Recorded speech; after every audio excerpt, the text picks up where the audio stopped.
sa palagay nyo ay SBN. Magandang umaga, Pilipinas! Magandang umaga, Ricky! Oh, yes, maganda ka pa sa umaga, Pati. Wow! Maski na Pecha de Peligro. Ayun lang. Kasi nga, ngayon ang good news, di ba? Oo. Bukas na. Yes, bukas na Parating ating na sa sweldo, Yan. di ba? Pero bukod dyan, ako, kaya minsan tayo kailangan maghigpit muna ng Oo. sinturon dahil Oo. bukas pa eh, di Oo, ba? wag ka muna magpa-deliver ng milk tea, ganyan, di ba? Magkape-kape, ano na lang muna, 3-in-1 na lang muna. And because today is a Thursday, it's a very thankful Thursday, di ba? Yes. What are you thankful for aside Thankful from for? your new look? Aba, hindi napansin nyo ba? Talaga si Ricky parang madalas na nakapantalon. Kasi Oo. pwede na ako At giniginaw ka parate. Lagi ako giniginaw, Oo. nakatutok kasi naman tong aircon sa akin Kaya lagi. nga. Oh, thankful Thursday. I'm so Oh. thankful that I can wear pants. Yes, syempre ginagaya ko si Mom Kat. Ako, sabi ko nga, pag ako gawa na ng kunyari, maglabas sila ng memo, hindi na, bawal na magsuot ng pantalon ng mga babae. Ay, magre-resign na lang po ako. Hindi ako nagbebestida. Hindi ba talaga? Pantulog lang. Pantulog? Night gown. Wow, hindi House duster. dress. Duster, night gown, ayun, mga pantulog ko, minsan yun nga, damit. Pero Oo. yung pag lumalabas ako, Oo. either pantalon or shorts, hindi talaga ako nagbebestida. Wow, gusto ko makita ang shorts ni Pat Pidasa. Ay, magandang legs ko, actually, pero nahihiya ako ipakita. Gusto ko makita. Baka Next one of time. these days, pag summer, Oh, ayan. pag summer, sige, Magkaroon tingnan tayo ng natin. summer special. O, Baka diba? ano kayo, masilaw kayo sa puti ng legs ko. I am sure. Oo, dahil lagi nakapantalon. hindi na arawan. Oh, anyway, samahan nyo kami ni Ricky hanggang alas 10, lalo na sa mga nakikinig po sa amin sa Radyo Agila 1062 sa inyong talapihitan. Oh, yan. Oh, Oh, talapihitan. Talapihitan, yung mga sa traffic, Oo, di mga ba? driver natin. Mga driver, Ay, mga pasahero. Sabi ng daddy ko lagi, eyes on the road, not Eyes on the legs. Sa Oo. mga driver po natin dyan, ha? Para iwas aksidente po tayo. At magbawal syempre ng maraming Pasensya. pasensya. Naku, Yan. lalo na bukas, ina-anticipate na natin, payday Happy weekend, Friday. di ba? Oo. Pero ngayon siguro wala masyadong traffic. Wala ng pera tao. Okay, ESPN pa rin tayo. Ang aking pang-swabing pangbungad na na balita. Nako, ito po sa mga batang lumaki po sa yung tsokolate. Naalala niyo mo 'yon? Naabutan mo kanta yan ba eh. 'yon? Ano? Surge. Surge. What's a very, very popular brand nung grade school, high school ako. Kasi sila yung may parang egg chocolate.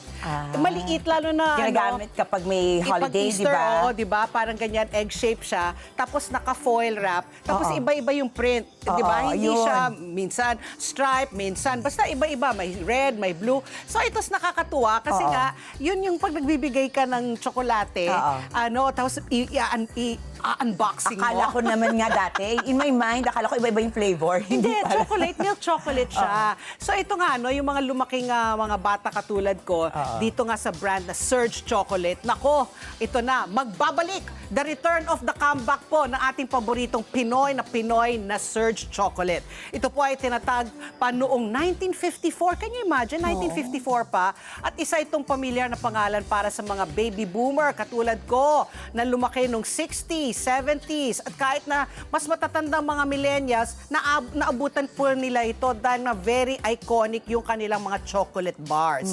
At saka yun na nga, unfortunately, because parang the company went through some trials, financial difficulties. Nagsara sila. Ayan, kasama dyan yung Surge, Moonbits, Egg Chocolate. Yan yung talagang favorite ko, yung Egg Chocolate nila, tsaka yung Moonbits, parang nips. Di ba yung maliliit na makulay, tapos yun na nga yung mga, papapakin mo lang. Yan, may peanut chocolate sila. Ang Ganda, dami-dami. tingnan mo, Kaya pang nga. world class yung kanilang packaging. Oo, di ba? So, Oo. ito nga, yung mga chocolates nila ay medyo nahinto, no? So, hindi na yun nabibili. Yung sa gitna, ang favorite ko. Kasi yung yellow. naiisip ko yung chocolate ni Willy Wonka. Oo, ganyan yung maitsura ng chocolate niya. So tuwing feeling ko, kinakain ko yung dilaw, parang nasa Willy Wonka movie. Ako, tanda mo yun, yung Willy Wonka, yung Chocolate Factory. Correct. So yun na nga, unfortunately nga, the company went through some financial difficulties. So nagkaroon po sila nahinto yung kanilang operasyon noong 1998. They filed for bankruptcy. At pagkawala nito, nga nawala syempre yan sa mga grocery store. So ang daming mga bata, I'm sure, na-miss yan. Pero matapos ngayong mahabang panahon, ayan, mukhang mukhang handa na ulit sila. Magre-return nga of the comeback. May lollipop pa, Oo, di ba? Tsaka siguro mas marami nga yung mga batang kumakain ng candy. Kaya magandang panahon. Kasi ilan tayo? 112 million Pilipinos na. Grabe. So ilan kaya doon ang mga kumakain ng candy? Kasama na ako doon. Ang sarap ka naman kasi talagang sugar rush. Sugar Rush. So ayon po sa kanilang official Facebook page, ituturing na po ng kumpanya ang 2026 bilang kanilang restart year. Ayan, magsisimula ulit sila matapos po mawala po sa mga tindahan sa loob po ng ilang taon. Matatanda ang plano sana nilang mag-resume ng production noong 2019 pero naudlot nga ito dahil po sa pandemya at sa mga pinsalang dulot po ng Super Typhoon Karina noong 2024 na nakaapekto po sa kanilang warehouse. Ayan. So, we're looking forward, Serge. Good luck po. Talagang sana po talaga return with a comeback with a vengeance. Nakakatuwa naman yan. Nakakatuwa naman. Sure, magiging nostalgic ka. Yeah. Oo, lalo na pag nagpadala na sila Surge dito. Oo nga, 'di ba? Lalo na pag mga holidays, 'di ba? Ang ganda-ganda niyan, 'di ba? Tapos very colorful. Tapos yan, maganda yung mga nasa basket, Maganda food yan, basket. Tapos lalagyan mo ng dekorasyon ng mga bulaklak. Serge, ha? Serge, paring Hello, Serge. Ito naman ang Okay. aking suwabing pambungad sa inyo. Habang naglalaro, ay may tututunan na, lalo na pagdating sa kaligtasan. Importante Bakit? yan, di ba? Isang interactive board game na tinatawag na Master of Disaster. Wow! Ang binuo ng Filipino NGO na Assist or Asia Society for Social Improvement and Sustainable Transformation para ituro sa mga bata ang kahalagahan ng disaster preparedness. That's very nice. You made it interesting, interactive, at the same time educational. Ako nung bata ko, yun naman ang gusto ko, mga board games. Ako rin, gusto ko Diba? yan. Games of the Oo. General, Cluedo. Ay, Yan ang teka mga lang, gusto hindi ko. ko. Hindi mo alam ang Cluedo? Hindi. Yan yung You Will Guess Who Killed Mrs. Ano ba yun? Yung mga mystery Professor, games yung mga sa'yo. mystery games, yes. Ayan, sa akin, Monopoly. Monopoly, Scrabble. Tapos, favorite ko yung Yes, Scrabble. Scrabble. Minsan, nung dadaya pa ako, hindi, Yeah. may ganyan na word. Tapos, there. Tingnan mo sa dictionary. Dictionary pa dati talaga nun eh. Palabasan ng pakapalan ng dictionary eh. Ayan po. Ayon kay Franz Rania ng Assist, nabuo ang ideya ng larong ito matapos ang pananalasa ng bagyong Yolanda na mapansin nilang marami pa rin Pilipino, lalo na sa mga rural areas po, na kulang ang kaalaman tungkol sa paghahanda sa sakuna. Kaya katuwang ang mga eksperto siniguro lang tama at praktikal ang mga konseptong itinuturo sa laro. Gamit ang dice at hanggang 6 na players, parang classic board game lamang ito. Pero bawat galaw ay haharap sa iba't ibang sakuna, mula bagyo, lindol, baha at sunog hanggang heat wave, pandemya at landslide, kung saan gagamit ang mga bata ng response cards para matugunan ang tamang aksyon. Kaya sa halip na puro cellphone, dito natututo yung mga bata. Hindi lamang ito basta laro kasi ito ay laro na pwede nga makakuha ka ng kaalamang magagamit mo sa totoong buhay. Ayan, that's very nice, no? Interesting, di ba? Something different. Kung kayo po ay hindi nyo maisip kung ibibigay sa mga anak ninyo, di ba? O mga pamangkin o mga inaanak, ayan, consider buying that board game para naman po, masaya yan eh, lalo na pag marami kayo, Diba? sabi mo at least maximum Six of players 6 yan, players. Nako, tapos kung sino matalo, pipitikin mo sa noo. Akala ko meron silang mga Yun na nga. Yan, challenge. challenge. Pwede rin challenge. Okay, ang sakuna, pitik sa noo. Or i-act out mo kung ano yung mga ano. May binabagyo, di ba? Bagyo ka. Parang bagyo ba yun o earthquake? O lindol Earthquake yan, whatever. Tapos kung nasusunog, paano yung nasusunog? Kung lindol, paano Ayun yung ginawa mo kaya, hindi Ganun linakta yan. Hindi, pag lindol, duck, cover, and hold. Ay, diba? Yun, diba? Yan ang mga duck. Tapos pag ikaw ay nalulunod, magsiswimming ka. Paano yun? Hindi ka nga marunong mag-swimming, kaya ka nga Ganun. nalulod. Doon, paddle. Ganun yung mga So siya, help. Kung ako yun, ano ba yun? Saklolo! Oy, pero ito sabi nga nila, kapag daw, kahit anong sakuna, ito baka pwede ninyong ma-apply din. Ang isigaw niya sunog. Sunog. Kasi lagi. titingin ng mga tao. Para maanuhan ka ng tao, masaklolo ka ng tao. Halimbawa, may gustong kumidnap sa'yo. Sunog. Para Kasi parang ang mapapatingin hirap, talaga. tulong. Or Diba? kidnap! Ako na lang sasabihin ko na lang, saklolo! Okay, anyway. Mamaya kung saan na mapunta yung ating diskusyon. Oy, congrats! Congratulations, Ricky. Ang galing-galing Thank you. talaga ng ating... Thank you naman. O sige na nga. Oy, congratulations sa ating napakaganda at napakahusay na tennis player. Walang iba. Talagang kung hindi ang ating Miss Alex Ayala. Di ba? Nakaka-proud talaga si Alex kasi pasok na po siya sa quarterfinals ng WTA 125 Philippine Women's Open.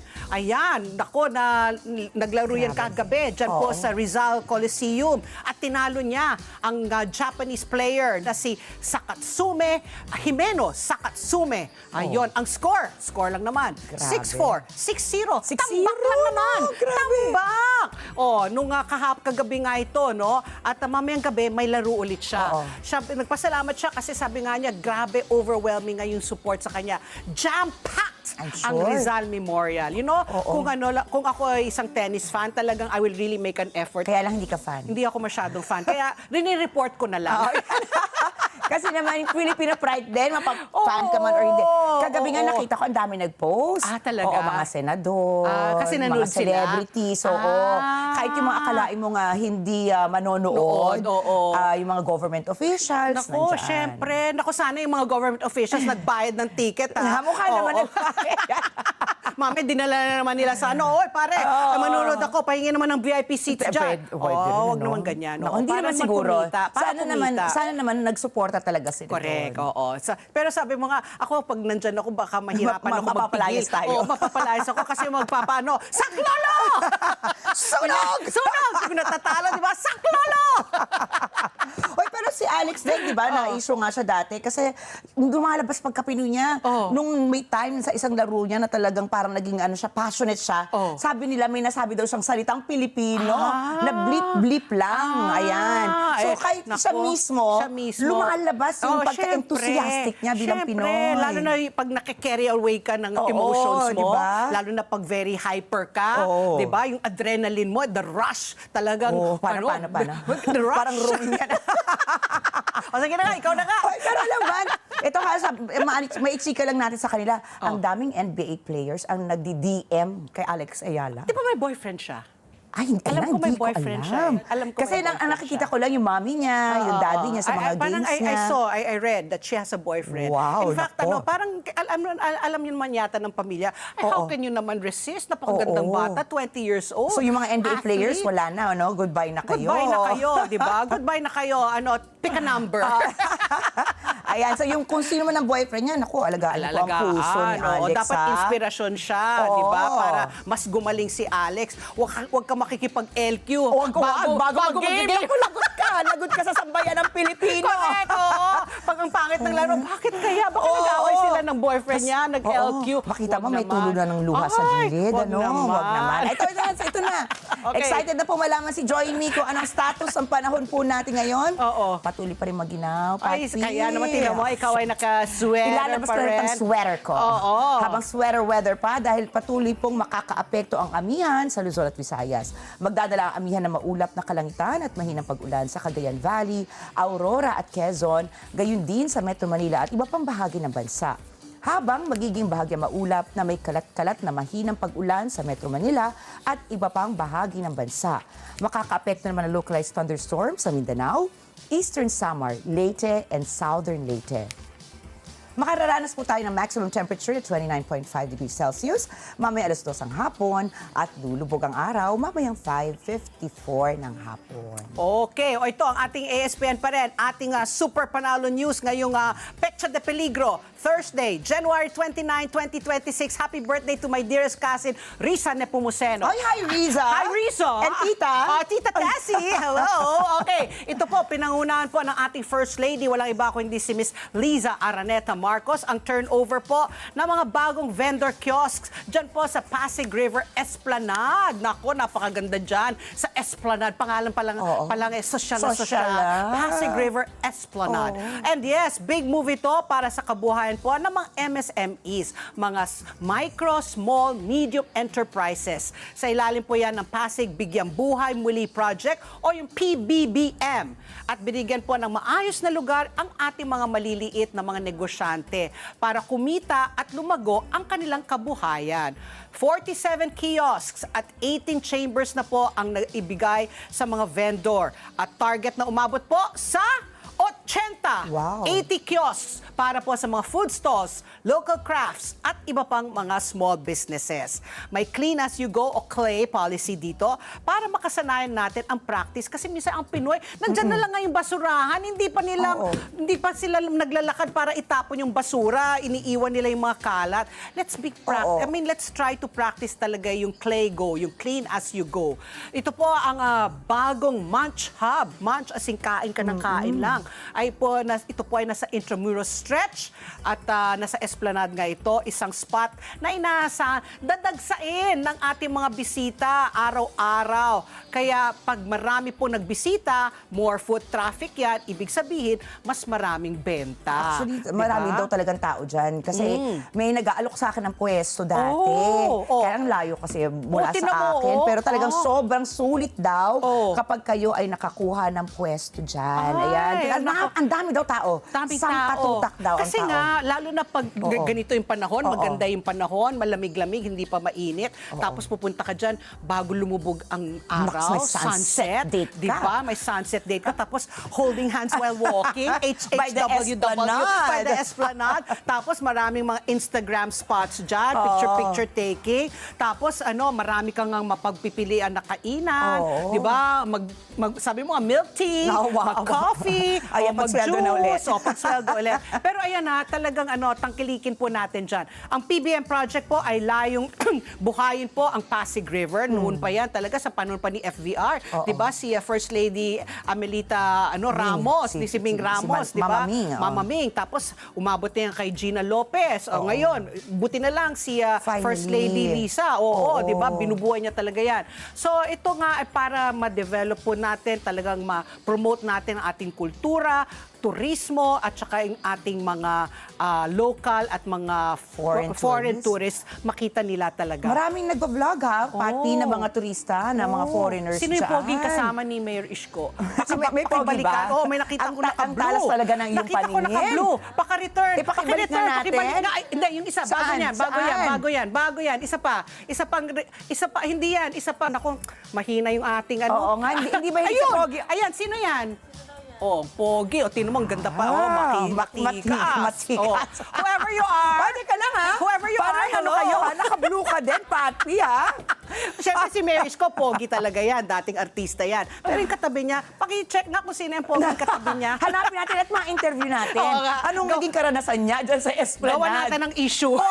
Walang personalan. Talagang trabaho lang itong kay Pati. Ang bilis doon, mata ko. Okay, Ricky. Ito naman. Ang broad nga ng shoulders, Pati. Gwapo, di ba? Tapos May bigote pa. Isang Glass. butones nakabukas may konting pasilip ng dibdib. Parang si Joy Me ngayon. Ako rin, magpasilip kayo ng dibdib. Ito naman, Pati. Baka kung pa nga mauwi sa Kaya pagtatanggal nga. ng butones. Speaking of local and foreign tourists, siguradong daragsa na lalo ngayon sa Camiguin. Wow, the land of Lanzones. I have never been there. I've never been there. Pero ito, pasok lang naman ang tourist spot natin sa New York Times 52 Places to Go Wow. ngayong 2026. Ooh. Sa ilabas na listahan na sa 37th spot ang Camiguin, dubbed as Water Lovers Paradise with sandbars and hot springs. Wow. Nandito Ang ganda, na lahat. oh. History, culture, nature, sea wonders, gastronomic treats, and more. Ayon sa LGU ng Camiguin, pataas ang tourist arrival sa kanila simula noong 2024 na nasa 288,588 at 397,880 naman Dami na, no? noong nakaraang taon, that's 2025. Wow. Nako, paano na ngayon? Nakasama na sa listahan sa New York Times ang Camiguin sa mga must-visit tourist destinations. Ikaw, di ba mahilig ka local travel? Ayan, put that in your list. Naku, Camiguin. parang wala akong choice. Kasi hindi ako mahilig sa beach talaga. Pero alam mo yung mga anak sandbar, ko. Oo. Ang At ganda. saka alam ko kasi ang Camiguin is famous also for their lanzones. Alam ko lanzones rin ang kanilang Malay mo, doon tayo mag-live minsan sa Camiguin. Sige nga. Sino bang naka-shorts siya? Sino bang governor or mayor dyan ng Camiguin? Baka gusto nyo kaming invite. Sana yung naka-blue.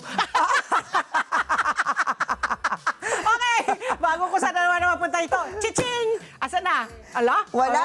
Pecha de po sound Peligro, effect. naubos daw. Pecha de Peligro, wala nang lakas para mag-chiching. Anyway po, batay po sa Bangko Sentral ng Pilipinas. Naku, ito magandang balita po. Nagsara po ang piso kontra dolyar sa halagang 58 pesos and 74 centavos. May paglakas po ng 31 sentimo, 31 centavos po ang ating piso kontra dolyar. Kumpara po sa naging palitan nung Miyerkules sa 59.05 centavos. Narito naman po ang palitan ng ating piso kumpara po sa mga iba pang currency. Sa Japan yen, 38 centavos. Sa euro, 71 pesos and 14 centavos.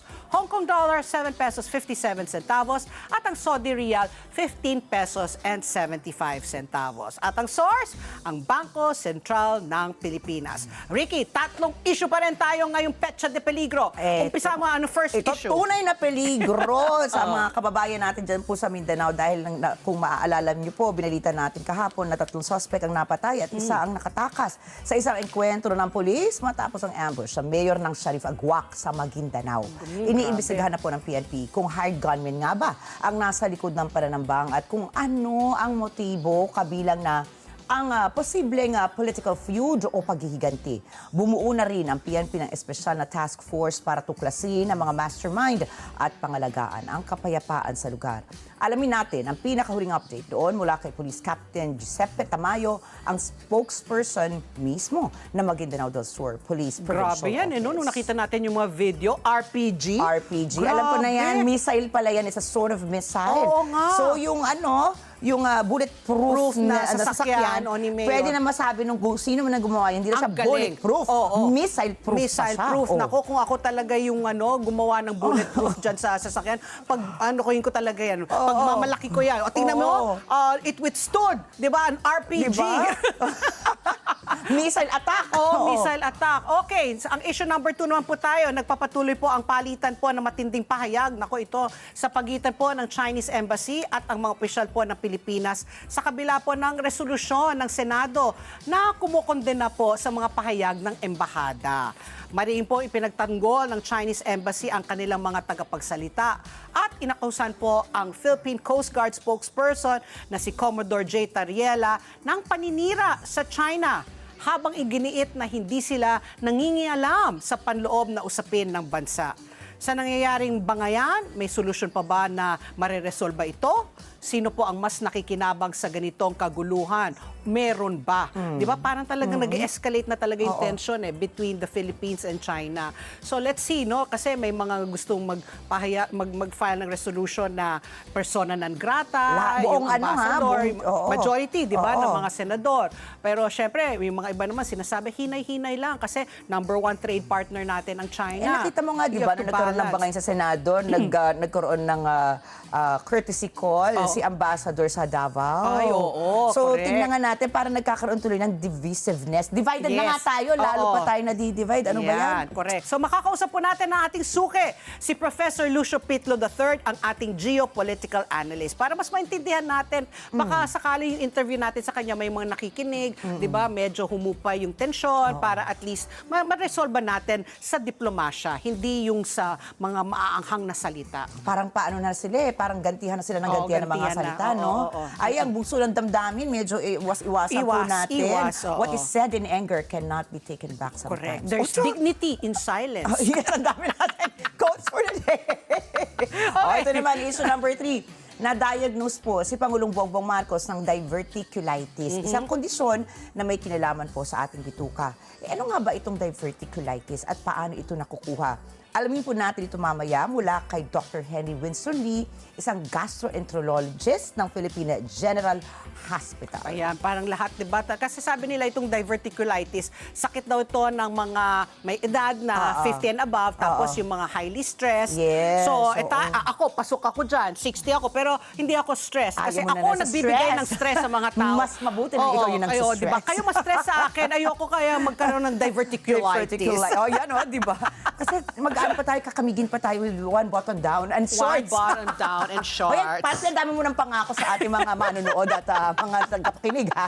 Okay, pero speaking of diverticulitis, no, mas ito nakaka-alarma kahapon nung nanonood ako ng news. Nako, Oh. marami pong binalita ito kasi nga may bagong virus itong Nipah. Ay, oo. Nipah. Nipah with an Nipah. H. Nipah virus na nanggaling ata ito sa India. Tapos yun na nga, marami pong yung nag-aalala kasi nga yung mga sintomas nito, the usual, may lagnat, Oo. di ba? Tapos panghihina. Tapos ang sabi nga nila, nako, baka mamaya pandemya na naman. Oo. Pero nagbabala naman ang DOH, sabi nila, no cause for panic. Parang For it's now. very controlled kasi although we had it many years ago, I think 2014, pero sa Zamboanga, di ba? I think na-contain naman. So it's not yet pandemic, di ba? So Levels, wag muna tayo mag-panic at mababa nga daw yung posibilidad na magkalat po dito sa Metro Manila. Pero ito po ang ating tanong ng bayan. Ito kasi yung ating question of the day.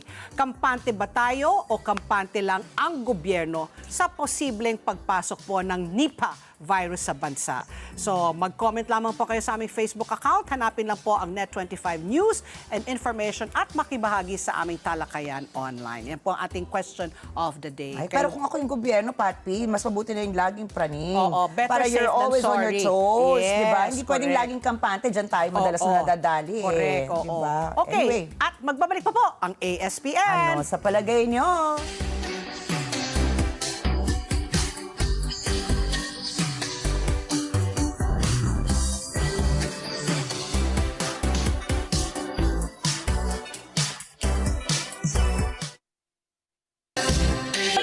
Alas 8:32 na po ng umaga, silipin na natin po ang mga maiinit, nagbabagang balita ngayong Petsa de Peligro, January 29, 2026. ASPN pa rin tayo, ating sinundan ng pangunahing news. Ang una nating headline, Malacanang, pinag-iisipan ang legal na aksyon kaugnay po ng pagpapakalat ng peke umanong medical report tungkol po sa kalusugan ni PBBM. Vice President Sara naniniwalang may kinikilingan ng ICC.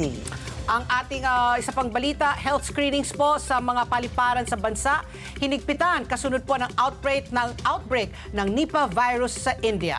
COMELEC ipinagpaliban ang Bangsamoro parliamentary elections. At para sa ating world news, dating First Lady po ng South Korea, ikukulong ng 20 buwan dahil po sa korupsyon. Eh, sa atin kaya, kailan Wala yung ating nga mga eh. magbabatas makukulong? Di ba? Ito naman sa ating balitang pulis, suspect sa droga patay sa shootout sa Cavite. Ito po, isa pang napaka-mainit na balita para sa showbiz pasilip natin. Rian Ramos at Michelle D. inireklamo ng kanilang driver sa umano'y illegal detention at torture. Wow, grabe ito. At ang oras muli, alas 8:33 na po ng umaga, silipin na natin po ang mga istorya sa likod po ng mga headlines. Pinag-iisipan na po ng Malacanang na gumawa po ng legal na aksyon kaugnay po ng pagpapakalat ng isang peke umanong medical report na nagdedetalye ng medical na kondisyon ni Pangulong Ferdinand Marcos Jr. Base po sa nakasaad sa dokumento na naging viral online, kailangan ni Pangulong Marcos na sumailalim sa operasyon para tugunan ang mga komplikasyon sa kanyang colon. Nakasaad din sa dokumento na posibleng mayroon siyang fatty liver at osteoporosis. Sa isang pahayag, sinabi po ng Presidential Communications Officer na sa Yuse Claire Castro na peke ang dokumento at hindi ito nagmula sa anumang lehitimong pagsusuring medikal sa Pangulo at hindi nagpapakita ng kasalukuyang kalagayan ng kalusugan nito. Sinabi rin po ng PCO na irresponsable, mapanlinlang at labag sa right to privacy ng Pangulo ang sadyang pagpapakalat sa pineking impormasyong medikal. Inaalarma lang umano nito ang publiko at sinisirang tiwala sa mga institusyon. Kumalat umano ang naturang dokumento sa isang messaging app sa pamamagitan ng isang hindi tukoy na numero. May isang reporter naman na nagsabing may source siya na doktor. Narito po ang pahayag ni Presidential Communications.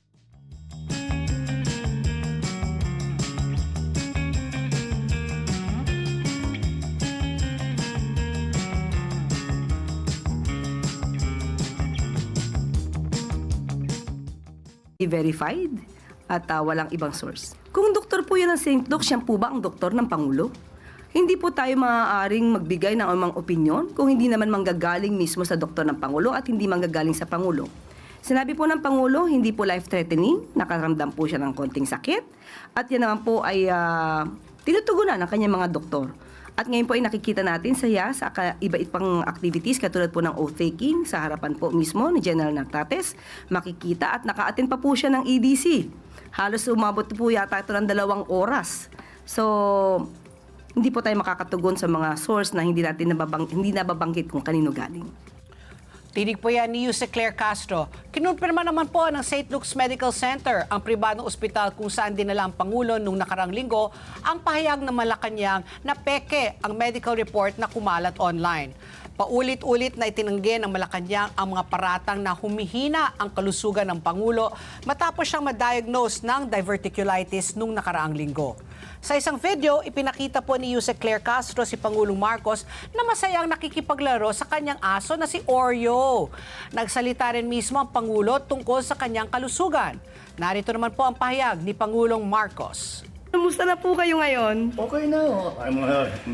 Ang giling ng mga doktor ko. Binigyan lang ako ng mga gamot. At saka patuloy pa rin yung aking antibiotics. Pero okay na ako. In fact, nakapag-EDC meeting na kami nung Lunes with most of the cabinet. So I'm back in pero medyo nagtatampo sa akin yung mga doktor ko. Kasi sinasabi nila, wag muna. Sabi ko, hindi ko naman pwede pag-antayin lahat ng mga nangyayari. So, tinuloy ko na lang. And tomorrow, I have some meetings in the office. And tuloy-tuloy na. Tinig po ng ating Pangulo. Sinabi rin po ng Pangulo na binigyan lang din siya ng gamot at pinayuhang magpahinga at mag-soft diet muna ng ilang araw. Ang diverticulitis ay pamamagang dulot po ng bakterya na naiipon po sa bahagi po ng colon. Karaniwang gastrointestinal disorder ito na may potensyal na maging seryoso at delikadong kondisyon. Sa mga mild case ng diverticulitis na walang komplikasyon, sapat na pong lunas ang pahinga, oral antibiotics at liquid diet ng ilang araw. Mamaya pag-uusapan po natin yan. Meron tayong makakausap na gastroenterologist tungkol dyan sa diverticulitis. Diba? Parang ang laki ng binagsak ng katawan ng Pangulo. Ano? Kasi soft diet ka lang, Oo. sabaw-sabaw ka Diba? lang, lugaw-lugaw. O kaya bawal ka magka-diverticulitis. I read Baka in di ka the news, mag-survive. I know, sabi nga niya, he can't wait now to eat steak. Oh, yun! Kasi nga, lalo na pag carnivore ka, sanay ka Oo. kumain ng karne, Diba? tapos bigla kang pinapa-soft diet. Ang Ay, sakit talagang... nun. Pero baka, tingnan natin baka mamaya painful din pala yung stomach, kaya mahirap kumain. Oo, Nakita mo correct. kanina, may mga baso na ng orange juice doon kay Pangulong sa Pangulo. PBBM. Ayan po, sana. Well, I hope he gets well soon. Get ano? well soon, PBBM. Get well soon po. Ito naman, mula sa Presidente, tungo naman po tayo sa ating Vice Presidente dahil inakusahan ni Vice Presidente Sara Duterte ang International Criminal Court ng pagiging biased o mayroong kinikilingan. Ito'y matapos mabigo ang kanilang kampo na makakuha ng desisyong pabor sa kanyang ama na si dating Pangulong Rodrigo Duterte na kasalukuyang nakadetine. Narito po ang pahayag ni Vice Presidente Sara Duterte na kasalukuyang nasa The Hague sa the Netherlands. Clearly, dili man siya unbiased. Yes. Sa isang 25 pahinang desisyon na ipinalabas kahapon, nagkaisang tinanggihan ng ICC Pre-Trial Chamber 1 ang hiling ng depensa na ipagpaliban ng walang takdang panahon ang mga pagdinig dahil sa umano'y cognitive impairment ni Duterte. Ibinase po ito sa mga ulat na isinumite ng independent panel ng mga medical experts na binuo para tukuyin ang kakayahan ni Duterte na lumahok sa pre-trial proceedings. Naglaan ang ICC ng 4 na araw sa huling linggo ng February para sa pagdaos ng confirmation of charges laban kay Duterte. Ang confirmation of charges ay isang pre-trial proceeding sa ICC kung saan tinutukoy ng mga hukom kung may sapat bang ebidensya para ituloy ang kaso sa paglilitis. Kung makukumpirma ang mga kaso, ililipat ito sa isang trial chamber kung saan maaaring maghain ng karagdagang ebidensya. Sa kaso po ni Duterte, magbubukas ang mga confirmation hearing sa Pebrero 23, bandang alas 10 ng umaga sa The Hague o alas 5 po yan ng umaga sa Maynila sa pamamagitan ng pagbasa ng mga paratang. ang ikalawang sesyon sa araw na iyon mula 11:30 ng umaga hanggang 12:30 ng tanghali sa The Hague, or that's 6:30 in the afternoon or evening hanggang 7:30 po ng gabi sa Maynila, ay para sa mga opening statement ng mga common legal representatives ng mga biktima at ng depensa. Ang ikatlo at huling sesyon sa unang araw mula alas 2 ng hapon hanggang alas 3 ng hapon doon, o alas 9 ng gabi hanggang alas 10 ng gabi sa Maynila, ay ilalaan para sa mga may submission ng prosekusyon tukol sa merito ng kaso. Magkakaroon din ng 3 sesyon sa mga araw ng pagdinig sa February 24, 26 at 27, nakahatian sa mga submission sa merito ng prosekusyon ng mga common legal representatives ng mga biktima at ng depensa, pati na rin sa kanilang mga closing statement. Ang huling sesyon sa February 27 ay para naman po sa pagdinig ukol sa review ng detensyon ni Duterte. Samantala, sinabi ni VP Sara na kakausapin niya ang kanyang ama ukol sa panawagan ng mga taga-suporta nila na palitan ang lead counsel na si Nicholas Kaufman matapos itong mabigong pigilan ang confirmation of charges hearing. Nilinaw po ni VP Sara na hindi siya makakapagdesisyon tungkol dito dahil hindi naman siya ang kliyente. Nauna nang sinabi ni Kaufman na iaapela nila ang desisyon ng ICC na nagdeklara na ang nakatatandang Duterte ay may kakayahang lumahok sa mga pre-trial proceedings.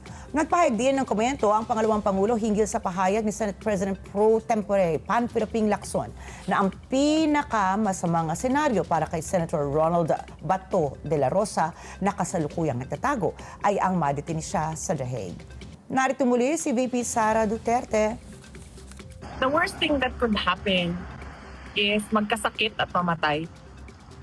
Kapag wala kang sakit at hindi ka namatay,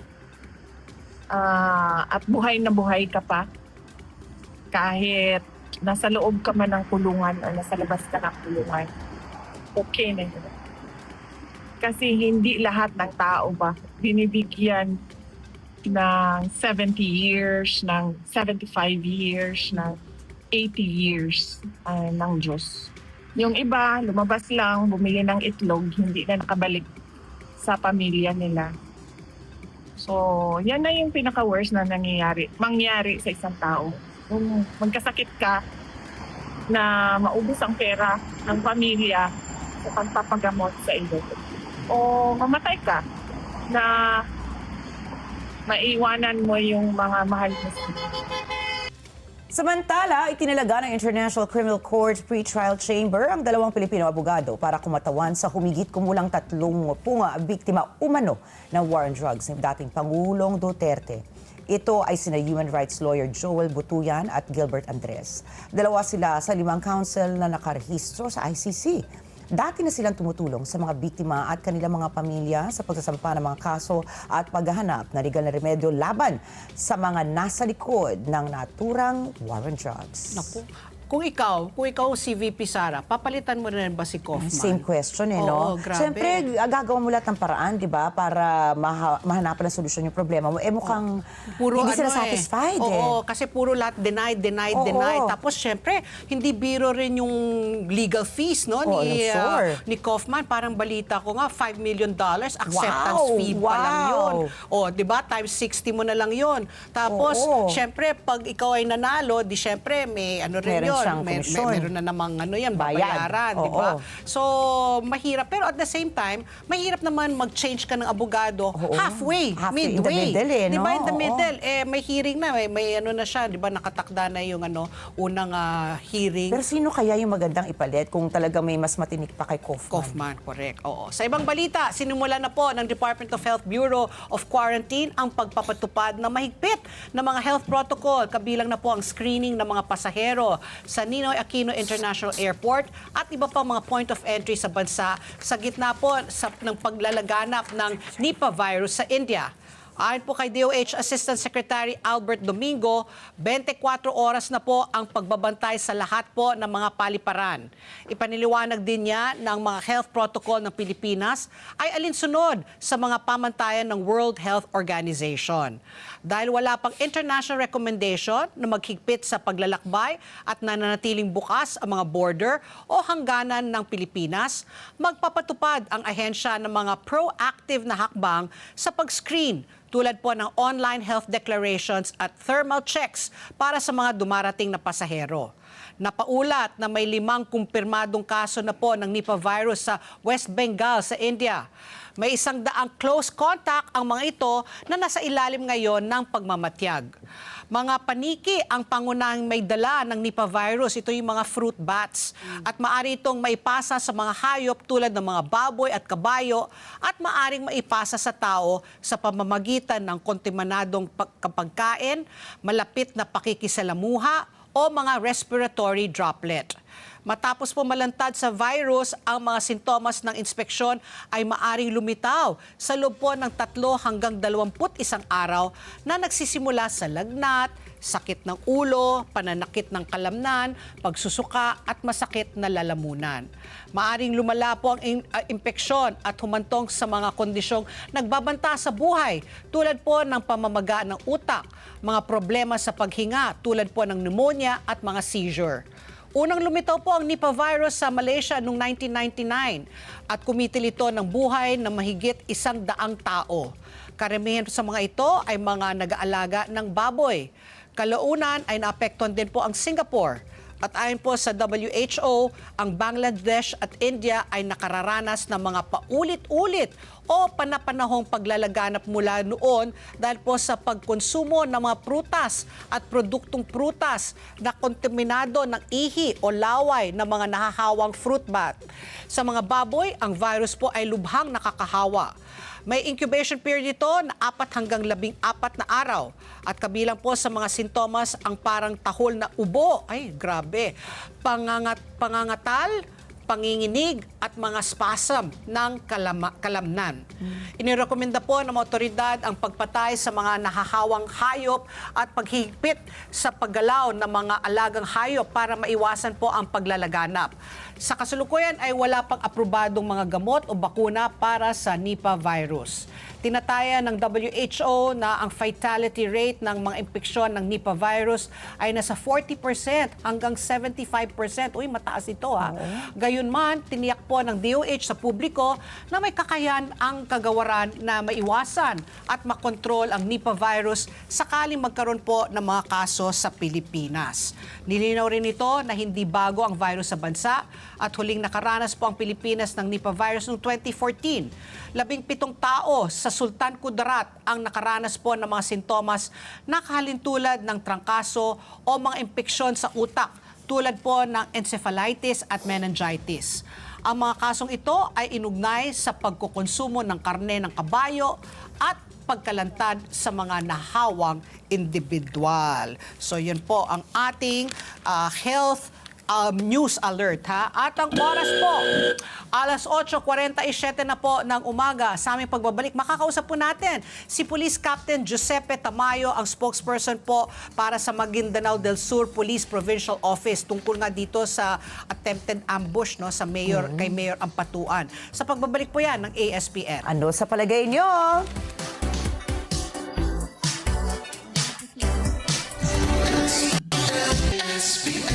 Oras! Alas 8:50 na po ng umaga at kasama na po natin sa linya si Police Captain Giuseppe Tamayo, ang spokesperson po para sa Maguindanao del Sur Police Provincial Office. Magandang umaga po, Cap, at welcome po sa ASPN. Maraming salamat po sa inyong pag-accept ng aming imbitasyon. Good morning, sir.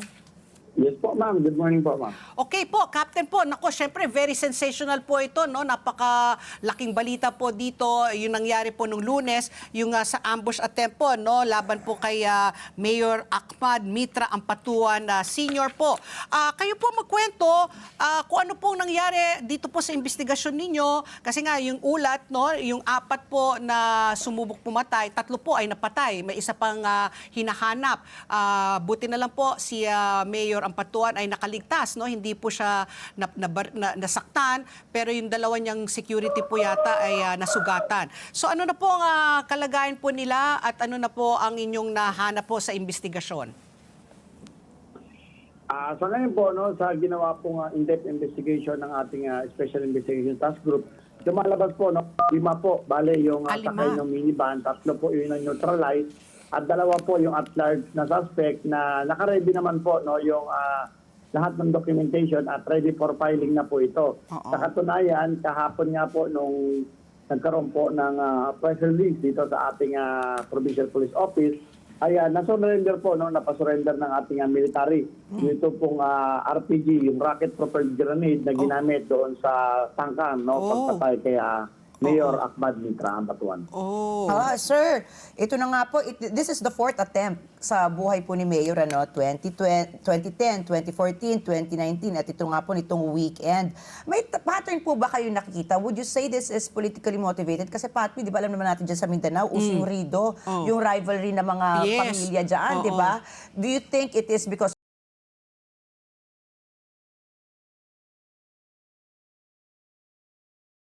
Rido? Dahil po ba yan sa Rido? Dahil po ba sa election? Election related po ba siya? Dahil alam naman natin, hotspot po lagi dyan tuwing may papalapit pong election. Ano po nakikita ang anggulo ninyo? Sa ngayon po, tinitignan po natin lahat ng anggulo, pero lahat po ng ambush attempt kay Mayor Mitra ay tinitreat po separately. Tinitignan pa po natin kung merong connected ito between each other. Pero sa ngayon po, yung motibo, hindi pa po natin yan masabi in public until such time na yung pong case is ma-filed na po sa court. Okay. Captain po, ang nakakagulat po nga itong mga video na kumakalat nga, yung paggamit po ng RPG. Buti na lang, binanggit nyo na po kanina na surrender na po itong RPG. Ang aking katanungan, saan po nakuha itong RPG na ito?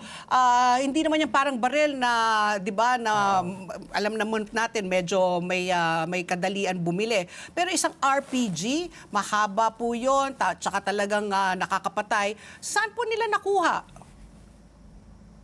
Sa ngayon po, yan po yung chine-check ng ating investigation na task group.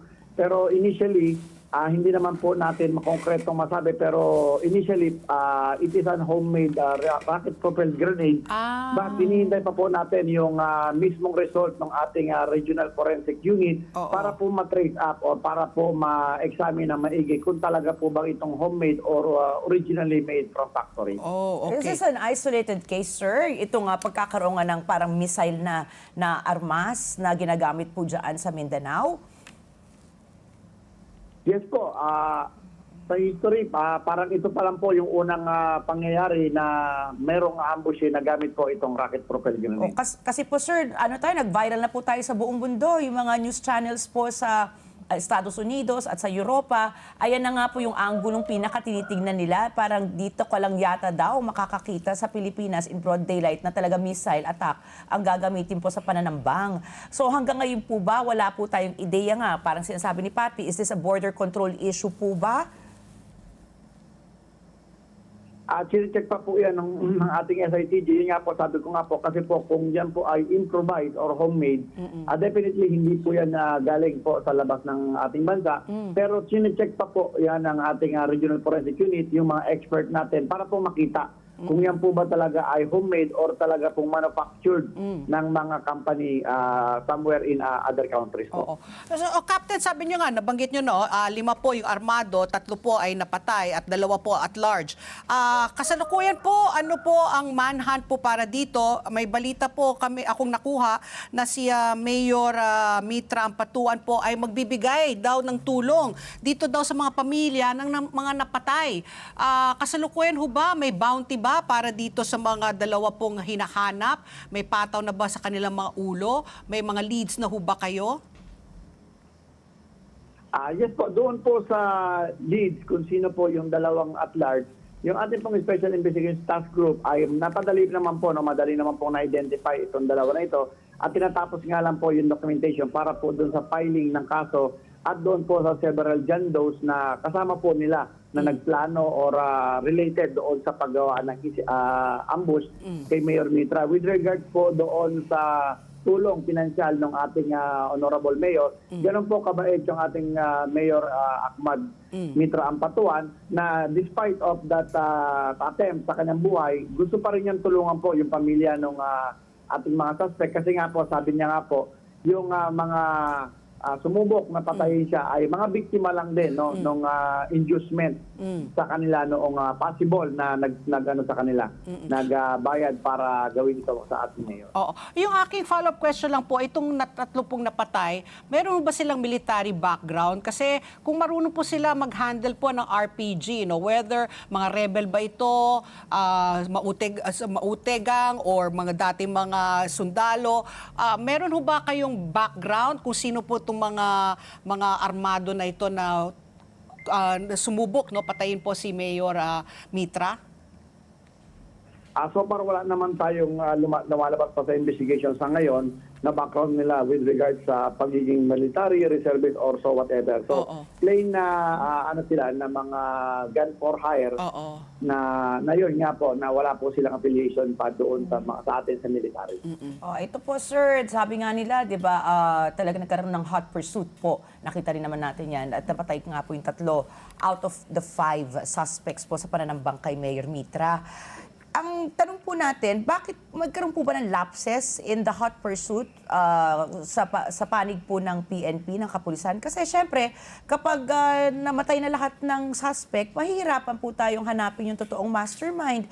Hindi po ba ito isinaalang-alang, for example, para po talagang hindi lang yung mga hired gunmen for now ang ating bibigyan ng accountability or sila yung sisisiyan, kundi makikita natin saan ba talaga yung punot-dulo po ng assassination attempt na ito? Kung tutuusin, makikita naman po natin, kasi po ang nakikita natin yung negative side na meron pong ambush na nangyari. Pero po yung side po na yung bilis ng responde po ng ating kapulisan at kasundaluhan, kaya nga po na-neutralize po yung ating mga suspect. With regards naman po doon sa pag-identify ng other cohort, it's madalis naman po na-identify yan through our intelligence information gathering with the help of our AFP counterpart, yung kanilang intelligence unit.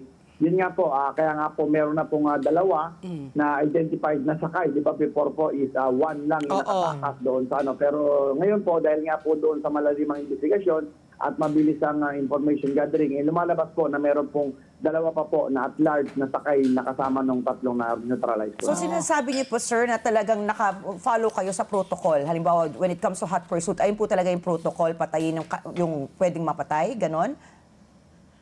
Kasi po, papasok po yan sa doctrine of self-defense. Kasi po, di ba po, after po ng ambush kay Mayor Mitra, nung pinalipad po yung rocket propelled grenade, nakita naman niyo po sa video na meron pong binabaril yung isa na backup ng M16. Yes po.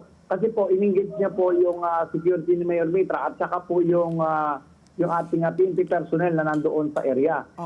So happen na nung sila ipapatakas, meron po doon na regular na mga military doon sa may palengke, particular doon sa may bus stop after noong roundabout or yung round ball. I-stop sila kasi nakita, di ba, nung sa video po, bumukas yung ano nila yung kanilang pintuan. So nung i-stop sila, hindi rin sila tumigil. Kaya pinaputokan din yung mga ating mga military. Kaya nag-retaliate doon yung ating mga military doon. Kaya po yun yung dahilan kung bakit sila may mga tama ng bala at man-neutralize. Okay, so Captain po, kamusta po ang peace and order situation po dyan sa Maguindanao del Sur? Dahil nga in broad daylight, no, grabe, ang tatapang nitong limang na ito na subukan po nilang patayin po si Mayor Mitra. So ngayon po ba may mga checkpoints po dyan? May curfew ho ba? Ano ba ang peace and order situation po dyan ngayon? Yes po, before naman po ito nangyari, marami na rin po naman talaga PNP at saka AFP dyan sa bayan ng Sharif Agwak. Sa ngayon po, normal naman po yung situation kasi po kompleto naman po dyan yung security forces natin na nakalatag dyan sa baba. So normal naman din po yung takbo ng pamumuhay ng mga tao dyan. So ganun din po, no? May mga nagtitinda pa rin po. Kahit po tititingnan natin sa ngayon, yung pong pinagpwestuhan ng mga suspect natin, nandun pa rin naman po, no? Hindi naman din po umalis doon yung ating mga nagtitinda ng mga prutas doon sa area. So yung kalagayan po ni Mayor Mitra at saka yung 2 niyang bodyguard, discharge na po sila sa ospital, back to business as usual? Yes po, si Mayor po, alhamdulillah, ay napaka-safe naman po niya. At katunayan nga, kahapon nga po, chinek niya po yung kanyang sasakyan doon sa sa police station. Oh. Samantalang yung kanyang mga escort na tinamaan ay patuloy pa pong ginagamot ng ating mga doktor. Okay. Sige, maraming salamat po, Police Captain Giuseppe Tamayo, para sa inyong update. At sana po, mahuli na rin po yung dalawang at-large po na yan at Matukoy yung matukoy mastermind. kung sino yung mastermind at anong kadahilanan, kung politically motivated, paghihigante, or baka sa negosyo, or for whatever reason. Maraming salamat po, Police Captain. Thank you, sir. Yes po, ma'am. Makakasa po ka. Once na na-file po yung kaso, i-update po namin. Salamat po. Ayan, salamat po. Si Police Captain Giuseppe Tamayo po, ang spokesperson para sa Maguindanao del Sur Police Provincial Office. At ang oras, alas 9:02 na po ng umaga. Tuloy-tuloy pa rin ang ating pagbabalita. Ricky, take it away. Balitang Mindanao pa rin tayo, Patpi, dahil ipinagpaliban na ng Commission on Elections o Comelec ang Bangsamoro Parliamentary Elections na orihinal na naunang itinakdang mangyari sa March 30. Tinukoy ng Comelec na ibinase ang desisyong ipagpaliban ito sa mga legal at operational na limitasyon. Ang desisyon ay inaprubahan sa pamamagitan ng isang Comelec resolution matapos ang maingat na pagsusuri sa kahandaan ng komisyon at sa umiiral na mga legal na requisitos sa pagpapatupad ng mga eleksyon sa Bangsamoro Autonomous Region in Muslim Mindanao o BARM. Ayon kay Comelec Chairperson George Garcia, kinakailangan ng isang bagong enabling law mula sa Kongreso para formal na itakda ang bagong petsa ng Bangsamoro elections. Walaan niyang otoridad ang Comelec na magpatuloy ng walang naturang lehislasyon kaya hindi maiiwasan ang pagpapaliban. Malaking bahagi rin ng desisyon ng mga operational na hamon, partikular na po ang naiiwang panahon na halos 1 buwan at 2 linggo na lamang para sa paghahanda. Hindi anya ito sapat para sa isang eleksyon katulad ng Bangsamoro Parliamentary Elections. Kabilang sa mga paghahanda ang logistics, deployment ng personnel, edukasyon ng mga botante, printing ng balota at koordinasyon sa security forces at mga local stakeholders. Nilinaw din ng Comelec na hinihintay nila ang aksyon mula sa Kongreso para ipasa ang batas na magtatakda ng bagong schedule ng nasabing eleksyon. Hanggat hindi pa ito na ipapasa, ani Comelec, hindi nila maisasapinal ang operational calendar o masisimulan ang full-scale na paghahanda para sa BARM. Sa kabila naman ng pagpapaliban, tiniyak ng Comelec sa publiko na ang 1.5 billion pesos na budget na inilaan para sa eleksyon ay nananatiling buo. May mga panawagan na huwag gawin ang Bangsamoro Parliamentary Election sa 2027 o 2028 dahil ito ay sasabi nga naman sa mga pambansang eleksyon. Samantala, pumanaw na sa edad na 52 ang dating spokesperson ng Comelec na si James Jimenez. Mula July 2006 hanggang September 2022, si Jimenez po ang nagsilbing pampublikong mukha at boses ng Comelec. Nagretiro siya noong September 2022 dahil sa kalusugan at iba pang personal na kadahilanan. Nakikiramay po kami sa kanyang mga naiwang mahal sa buhay. Alam mo, nakakalungkot yan, yung kay James Jimenez. Kasi yan dati talaga na-interview namin na tungkol sa election, talaga noong 2016. Ayan, tapos naging noong 2022 rin ata, nakakausap pa namin yan So, our condolences to the loved ones that former Comelec spokesperson James Jimenez left behind. At ang oras, alas 9:05 na po ng umaga. Sa aming pagbabalik, makakausap po natin si Professor Pitlo III, ang ating geopolitical analyst. Tungkol dito nga, nagbabanga ngayon ang Pilipinas at ang China. Sino ba talaga ang dito, ang magbebenepisyo? Sa pagbabalik po yan ng ASPN. Ano sa palagay niyo?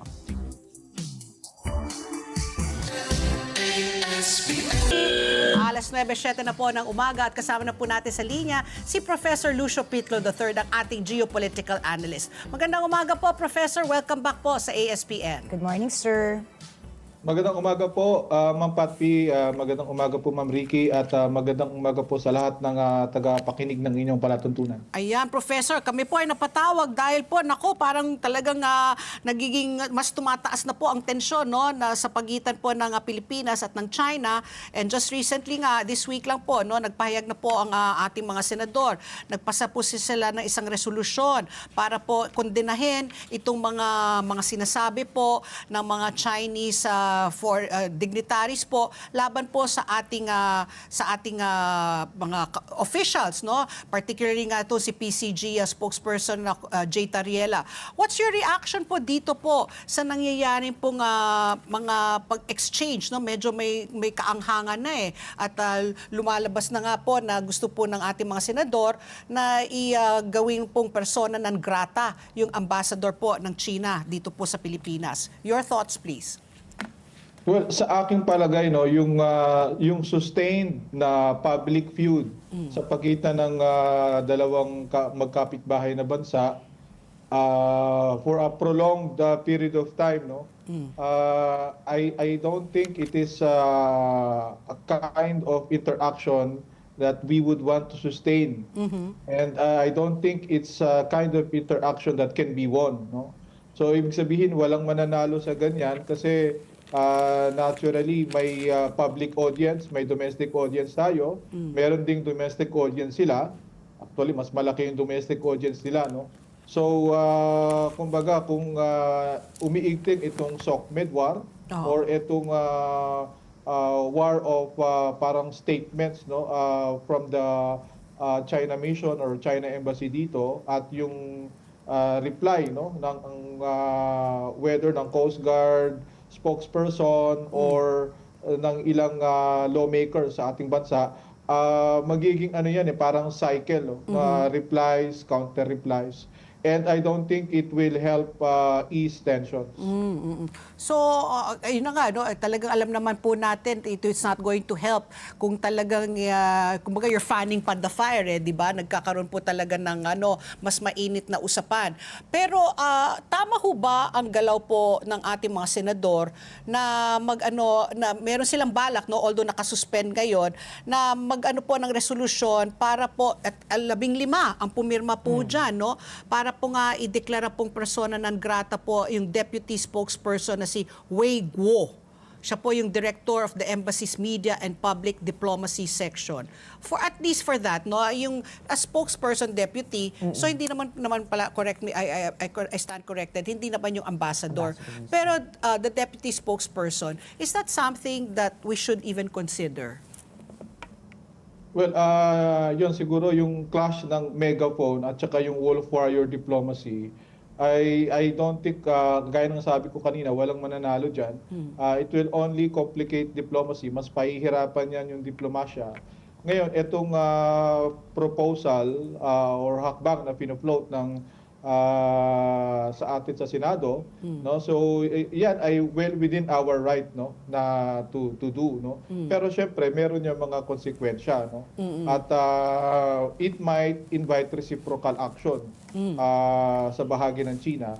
At nagsabi na nga yung embahada na parang they work as a team, no. So pag may isang ni-request na palitan, the rest of the team will go, no? So hindi naman siguro yan ang gusto nating mangyari, no?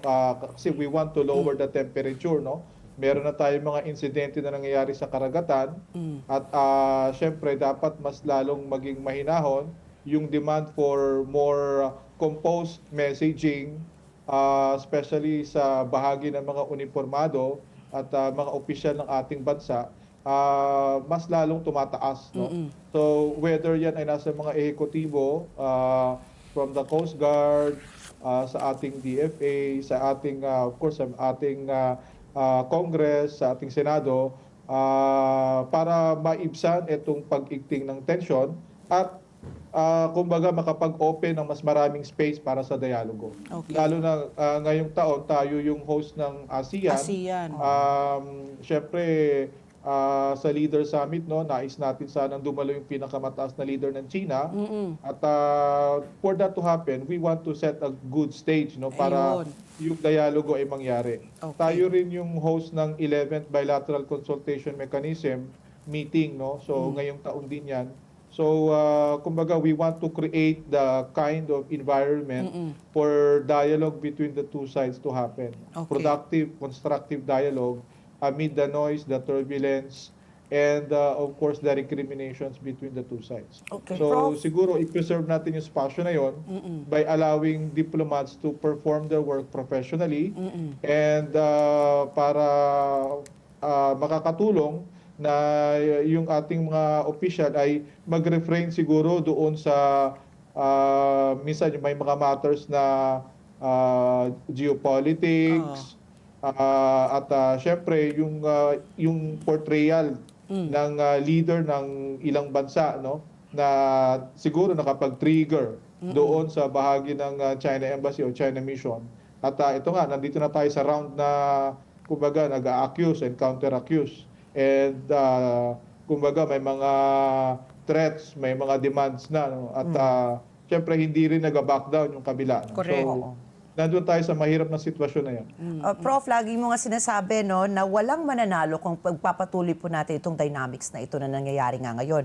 Ang tanong ko po, meron bang mawawala naman sa China? Kasi sa kasaysayan po ng pakikitungo ng China sa ibang bansa, sila lang po ay nakikipag-ayos kapag may cost of cooperation. Ito ay tinatawag na economic, reputational, or strategic. Ano po yung masasabi niyo leverage ng Pilipinas para seryosohin po tayo ng China? Because according nga po sa isang survey, no, 70% na po ng mga Pinoy ang parang wala nang tiwala sa China.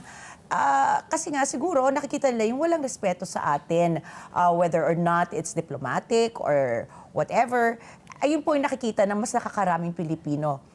Siniseryoso po ba tayo ng China? Meron po ba tayong leverage? May mawawala ba sa kanila? Sabi nyo nga, wala mananalo. May mawawala ba sa kanila kung di na tayo seryosohin? Well, yung malaking kawalan sa parehas na panig kung lalong lalala itong tensyon, no? Hindi lang sa dagat, kundi pati na rin sa SOCMED. At ito, dito sa parang official exchanges na, no? Parang sa pagitan ng kinatawan ng China, yung mission nila dito, embahada nila, at mga opisyal ng ating bansa, no? So, siguro, para maiwasan yon at para mas makapag-create tayo ng space sa dialogo, malaking role yung gagampanan ng ating Department of Foreign Affairs. I think naglabas sila ng statement kamakailan lang, no? Na kumbaga reinforcing, affirming the rights ng ating opisyal na kumbaga i-restate, no, yung ating posisyon dyan sa West Philippine Sea, i-refute yung claims ng China at ng iba pang claimants, yung kabila, no? At the same time, kumbaga nagse-set ng parang parameters na yung foreign leaders ay off limits, no? So kumbaga kung it's well within our right, legitimate, fair, even correct, no, for us to state our position. Expected yan sa lahat ng claimants, no? Didepensahan natin yan. Pero siguro, we don't want to enter into a meme war, no? Or to a caricature war with our neighbor, no? Kasi, lalo na kung official, no? Kasi, meron namang other actors that can do that, no? Political commentators, we have political hecklers, may vloggers tayo, may influencers tayo. Pero kung official tayo ng pamahalaan, so dapat siguro mas maging maingat tayo sa ating pananalita. So yung personal views aside, no? So kasi syempre kung nakaharap tayo sa karagatan, no, na experience ng ating kabaro, yung mga nangyayari diyan, so normal, no, na makaka-develop ka ng ganong strong emotion, no? Pero syempre dahil we represent our country in mahirap sabihin na private or unofficial, no? Kahit sabihin mong in an academic setting, no? So siguro iwasan natin at kumbaga ibigay natin yung espasyo na yan doon sa ating mga diplomats. Okay, Kasi okay. So, pero sir, professionally trained sila to do that work. Sir, So I think makakatulong yan. okay, going back to my question, paano po tayo siseryosohin ng China? From your political standpoint, view po, ano po yung merong leverage tayo? Because as I mentioned nga po, historically, China has only agreed to compromises when nagkakaroon po sa economic, reputational, or strategic benefits. So tayo po bilang Pilipinas, dahil nga sa pananaw po na mas nakararaming Pilipino, hindi tayo siniseryoso, sa pananaw nyo naman po, ano yung leverage po natin na pwede po nating pagtibayin pa para nga talagang matuloy na po yung pagiging diplomatic natin sa isa't isa? Well, established naman yung ating leverage pagdating sa siguro yung legal high ground, no? Yung UNCLOS nasa bahagi natin, yung exclusive economic rights, exclusive economic zone, no? Yung sovereign rights natin para makapangisda, kumbaga makapag-explore at mag-harness ng offshore oil and gas, no, yung seabed minerals diyan sa ating continental shelf sa West Philippine Sea. Yan naman ay naka-angkla sa international law, particular na sa UNCLOS. Meron din tayo yung 2016 Arbitration Award na hanggang ngayon hindi kinikilala ng China pero bahagi na yan ng international law. So hindi naman natin yan binibitawan, no. At the same time, yung gaya na nabanggit mo po kanina, no, yung mataas na approval doon sa pagtayo natin, pagtindig natin sa ating posisyon, at syempre yung very low na trust deficit sa China, in large part because of what's happening dito sa West Philippine Sea. Pero I think, no, yung poor trust, no, yung trust deficit or lack of confidence in dealing with China, hindi naman yan impediment, no. I think all the more na kailangan nating makipag-usap para ayusin itong gusot at hindi na lumaki, no, parang damage control, at the same time hindi ito ang magdikta ng relasyon natin at ng China, no, na yun naman ang isa sa mga parang pangunahing kumbaga linya ng ating pamahalaan, na ang relasyon natin with China ay comprehensive at mahalaga. Meron tayong mga hindi pagkakaunawaan na fundamental, no, particular na dyan sa West Philippine Sea, pero sa kabila nun, kailangan nating makipag-ugnayan sa kanila sa kalakalan, sa pamumuhunan, sa infrastruktura, sa turismo, o maraming areas, no. At syempre may mga welcome developments naman in recent days, no, gaya na itong visa-free policy para kumbaga mapalakas yung ating turismo. I think it's a goodwill gesture din.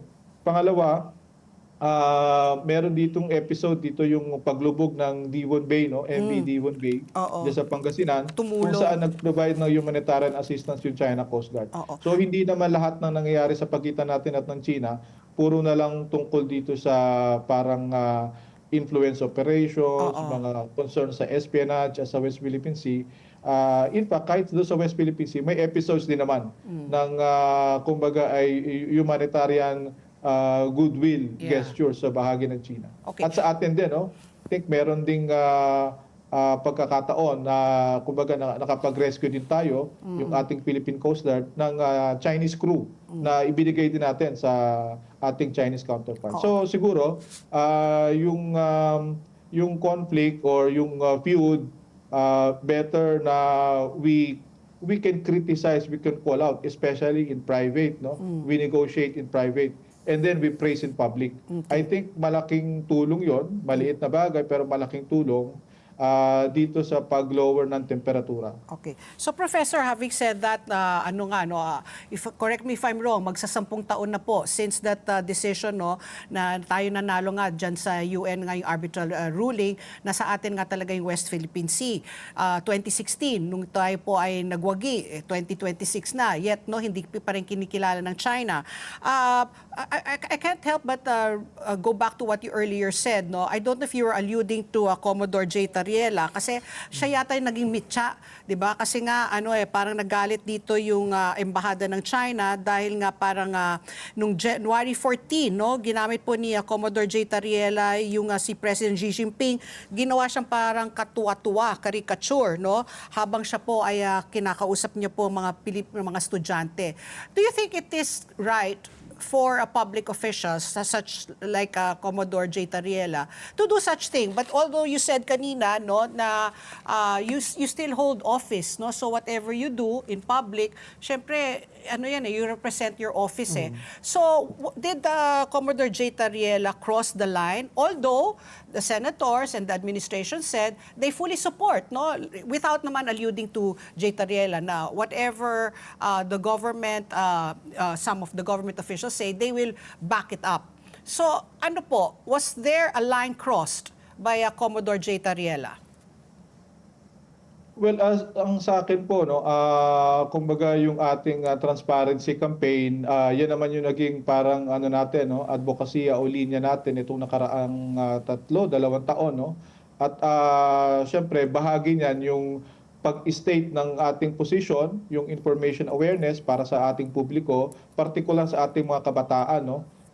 Yan naman po ay ginagawa ng ating pamahalaan at malaki yung papel na ginagampanan ni Commodore J. dyan sa bahagi na yan. Pero siguro kung kaya naman nating iwasan na umabot doon sa yung stooping down to that level, no, yung pagbanggit o yung pagportray ng ganong klaseng imagery ng leader or ruling party ng kabilang bansa, no.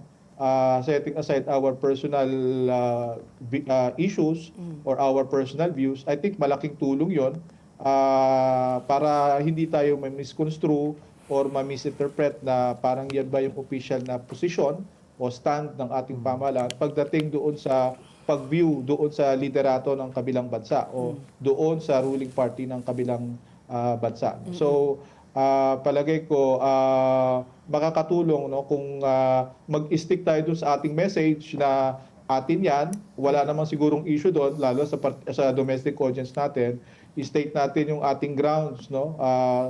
At I think yung Kongreso at yung ating pamahalaan will back anyone who will do that, no. Kumbaga rally around the flag, no, yung effect na kung yan man ay i-refute yan ang kabilang side normally, no. So pero we keep that within the professional parang diplomatic exchange, no, trading barbs, pero within certain parameters. So parang dapat may konting restraint, no, lalo na pag ganyan, kasi nga parang caricature ginawang katuwa-tuwa si President Xi Jinping. So yun na nga, dapat siguro yung magpigil ka na lang kung ikaw, although I can understand where Commodore J. Tariel is coming from. I'm sure gigil na siya, no, kasi nga talaga siya yung nasa frontline Public figure kasi si Commodore J. Kaya So may dapat mga certain parameters siya. Dapat siguro maabisuhan lang siya na, you know, you have to practice some restraint. Di ba? Kasi nga kailangan diplomatic pa rin yung approach.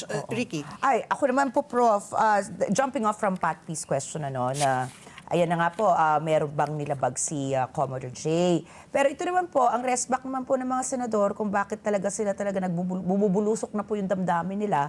Apparently, ito po nga tagapagsalita nga ng China ay nilabag naman po yung Vienna Convention, which states na hindi pwede makialam ang mga embahada sa internal affairs ng isang gobyerno ng kanilang host country. Sa pananaw niyo po ba, meron talaga silang nilabag?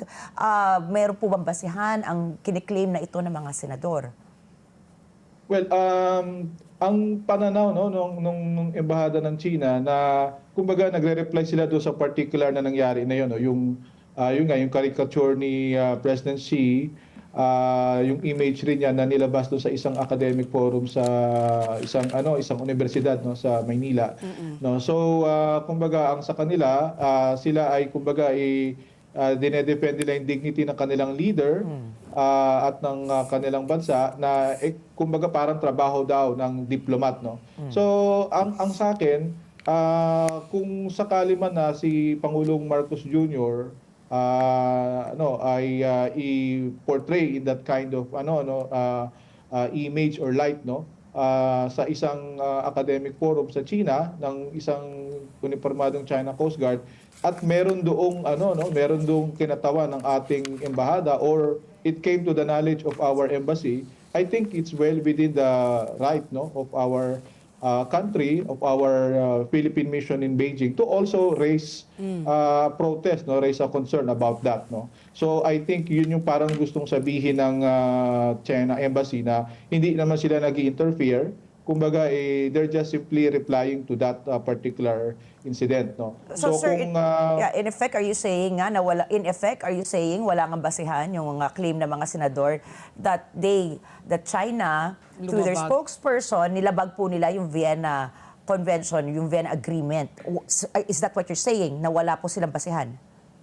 Well, yun yung parang hindi nagtatagni, no, nag-uugnay, no, kung saan nanggagaling yung position ng embahada. Sabi nila parang mukhang nag-reply sila dun sa yung caricature ni President Xi at yung ating Senate, may ating Kongreso, sinasabi na yun ay interference, yung pag-oppose doon sa parang whether we describe it as political satire ng isang opisyal ng ating pamahalaan. So parang it's part of free speech, part siya ng demokrasya, part siya ng ating efforts do sa transparency. So parang medyo may hindi sila, kumbaga hindi nagkikita, no, yung dalawang perspectives na yon, no. So kumbaga sa China parang acceptable na magkaiba tayo diyan ng posisyon normal na kayo, you do that public campaign to your audience, but may red lines na halimbawa yung aming leader o yung aming partido, hindi siya dapat ma-portray in that kind of image. Sa ating pamahalaan naman, parang yung free speech, no, pwedeng i-exercise din ng ating mga opisyal in the conduct of their duties na i-promote yung West Philippine Sea. At yun lang siguro yung issue ng whether yung imagery na yon is something na pwede nating depensahan at pwede nating i-encourage moving forward, no? At expect na yung temperatura ay baba, no? So siguro doon medyo hindi nagkikita yung embahada ng China at yung ating Senado. Senado. Doon sa itong ideya ng pagdeklara bilang persona non grata doon sa isang miyembro ng China Embassy. Deputy. Oo. So yung Professor Pitlo, you don't foresee that the president is going to expel the Chinese ambassador kasi nga nagbigay sila ng pahayag parang take it or leave it, 'di ba? One for all for one. Kung i-expel mo ang isa, lahat kami magsasama-sama. So syempre ka-point lang yung Chinese ambassador 'di ba dito. At maganda pala yung credentials niya, sabi ng isang Chinese official na sanay na itong ambassador kasi galing yan ng Amerika. So yung mga conflict with the United States nadaanan niya. Tapos dito pa, so parang sinasabi niya, 'di ba, parang I don't know, I'm just reading between the lines. So parang yung Pilipinas compared to the US, na-handle niya doon. So syempre, mas ma-handle niya. So you don't see the president going to that extreme of expelling the Chinese ambassador. Hindi naman siguro. It's not going to do us any good. Yun nga, Ma'am Patpi, no? So kumbaga ay mas lalong nagiging mahirap yung sitwasyon na kumbaga nailalagay pa natin yung ating Pangulo sa isang dilema, no? Correct.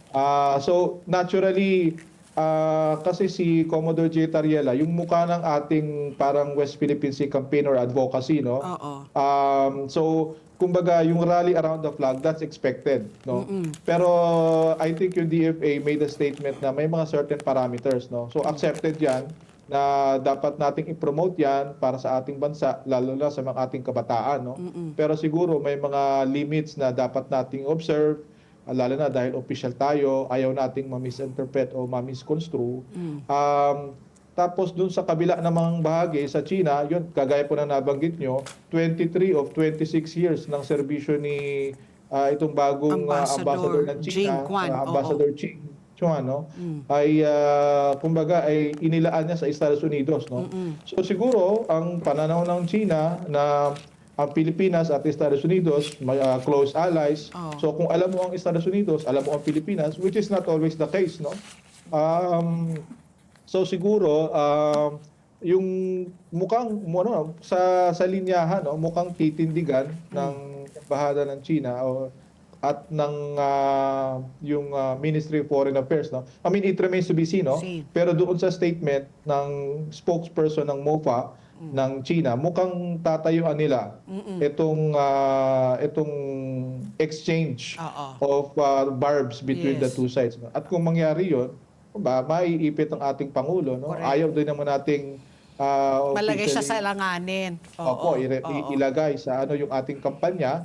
At syempre dahil si Commodore J yung parang enforcer or mukha ng ating WPS campaign. So kung siya man ay ma-officially reprimand o ma-sideline, we don't want to send a message naman doon sa China na na-vindicated sila, no, tama yung nila. Pero we also want to put some kind of caution or restraint na okay yan, i-depensa natin yung ating posisyon, ginagawa naman ng lahat yan, i-refute natin yung claims ng kabila, pero may kumbaga may mga lines na we should not cross. Correct. Kasi ayaw din natin na gawin nila yan sa atin. Correct. Ating leader ay portray whether in an academic setting or in a track to dialogue na in that kind of manner. So nandun tayo sa na yon. At yun yung magiging dilema ng ating Pangulo. So, Abangan na lang natin. Pero buti na lang, na-suspend, di ba, itong resolution ng ating mga senador na ihain nga yung laban na yan tungkol nga dito sa kanilang deputy media officer. So, we will just wait. Hopefully, lahat madadaan sa magandang usapan, basta walang iinit ng ulo, idaan na lang po sa diplomasya, at sana nga magkaroon po ng kaayusan. Maraming salamat po, Professor Thank you, Pitlo, Prof. again for your incisive scrutiny dito po sa isyung ito. Maraming salamat po. maraming salamat po. Mabuhay po kayo at ang inyong programa. Salamat Ayan po. Si Professor Lucio Pitlo III, ang ating geopolitical analyst. At ang oras, alas 9:33 na po ng umaga. Ito, Patpi, syempre, magkakaroon tayo ng sweldo bukas. So, yung mga Yes. nanay dyan, ready na po ba kayo mag-grocery? Mag-grocery, mamalengke. Mamalengke. Ayan. Oo.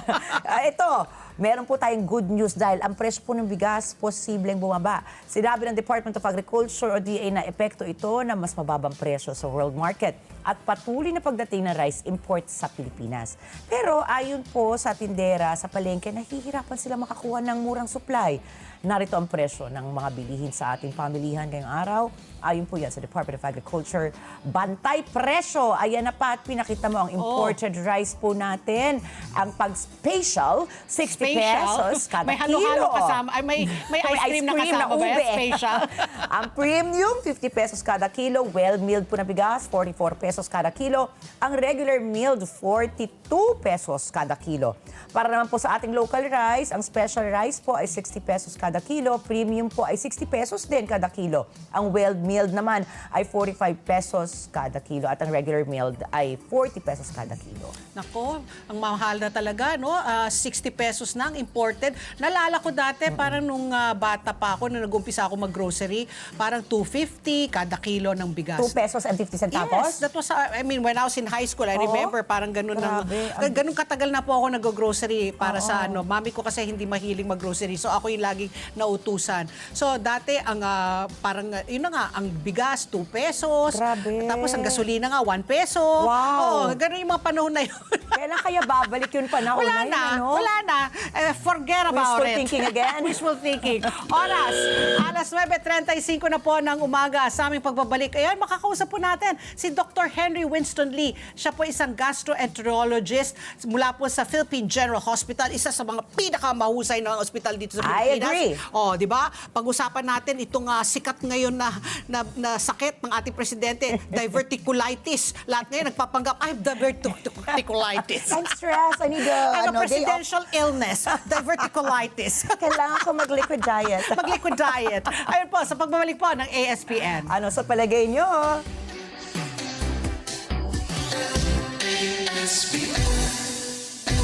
Oras! Alas 9:38 na po ng umaga at kasama na po natin si Dr. Henry Winston Lee. Siya po isang gastroenterologist mula po sa Philippine General Hospital. Magandang umaga po, Dr. Winston. Welcome po sa ASPN. Good morning, Doc. Hi, magandang umaga po sa inyong dalawa dyan sa studio and magandang umaga po sa ating mga tagapakinig at sa mga nanonood po ng ASPN. Oh, okay. Nako, Doc. Siyempre, kami po ay napatawag dahil in ngayon ang diverticulitis. Presidential illness yon. The President said, no? He has that. So maybe you can tell us more about this diverticulitis. Paano nakukuha ito? Sabi ng Presidente, ito daw ay karaniwang sakit ng mga matatanda at mga highly stressed. Tama po si Presidente, no? So, when we say the word diverticulitis, it comes from two words actually. Yung term na diverticula at yung term na itis. Ang ibig sabihin ng diverticula ay supot o mga umbok sa ating malaking bituka at ang ibig sabihin naman ng itis ay pamamaga. So when we say diverticulitis, nagkakaroon po ng pamamaga sa mga umbok o supot na na-form sa ating mga malaking bituka, particularly either the right side or the left side of our large intestine or yung mas kilala sa tawag na colon. So yun po ang ibig sabihin ng diverticulitis na salita. Okay, Doc, paano kaya nalaman ni President BBM na kailangan na niya magpa-check up? Ano po ba yung mga sintomas ng diverticulitis?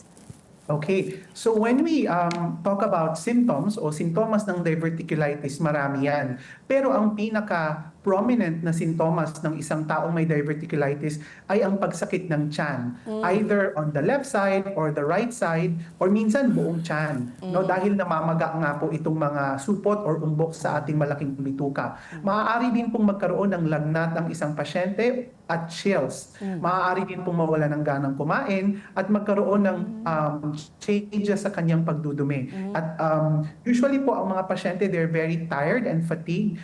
Mas gusto po nilang magpahinga kasi nga po may ongoing na pamamaga sa bituka. Those are the symptoms that we have to look for. Oo. So Doc, how does that happen? Paano nagkaka-diverticulitis? Aside from age, no? Is it because of our diet? And then baka nga stress-related? So sino yung mga likely candidates at saka bakit po nagkakaroon ng ganito? Oh, that's a very good question, Ma'am Pat. So when we talk about risk factors, we talk about, patients of advancing age. Tama po kayo doon, no? So mas prone po magkaroon ng pamamaga sa bituka sa mga supot na ito ang mas matatanda. Bukod po doon, parang mas may high predisposition po ang mga lalaki more than the women in terms of developing diverticulitis. Particularly actually, mas complicated pa nga kapag mas bata silang nagkaroon nito. Nagkakaroon din po ang mga pasyenteng smokers, pwede po yung mga poor dietary habits, especially po kapag we are prone to just eating red meat, hindi po tayo kumakain ng gulay. fiber-rich na pagkain. When we talk about naman po, yung so yun po yung mga risk factors. May sinasabi po silang isang explanation kung paano po nagkakaroon ng pamamaga itong mga diverticula na ito. Sabi nila, yung mga fecal leaf material or yung mga dumi po, nasa stock po siya dito sa mga supot na ito o sa invaginations na ito. Pag nagkaroon po ng dumi doon sa invaginations, nagkakaroon naman po ng infection. So, nag-grow po ang bacteria and this infection causes the inflammation. So, isa po itong theory patungkol sa diverticulitis. Nakamamatay po ba itong diverticulitis kung halimbawa hindi po maagapan? Pwede po, no? So it's a spectrum of disease. Ibig sabihin, meron po tayong tinatawag na uncomplicated at complicated diverticulitis. Pwede rin po siyang maging mild, moderate, o severe. Yung mga mild diverticulitis po, maaari po silang gamutin sa bahay through oral antibiotics, bed rest, and usually po nagbabowel rest na tinatawag, hindi mo nakakain, magsa-start muna sa liquids. However, ang mga diverticulitis po can form abscesses or nana. At itong mga abscess na ito ay maaari pong pumutok. And those are the complicated diseases, the complicated types of diseases. Pag pumutok po ito sa tiyan, maaari pong magkaroon ng infection sa tiyan ang pasyente and magkaroon ng sepsis at pwede niya itong ikamatay. Oh, okay. So Doc, I see here, no, there's diverticulitis and there's diverticulosis. What's the difference? They both sound as alike, but are they different? They are different. So, 4 letters lang po yung pagkakaiba nila, di ba, yung ending. When you talk about diverticulosis, it's the condition of the patient wherein yung kanyang bituka ay meron itong mga supot na ito. Pero kapag nagsimulang mamaga itong mga supot na ito, it's already called diverticulitis. So yun po yung pagkakaiba nila. Parang essentially, ang diverticulitis ay komplikasyon po ng pre-existing diverticulosis.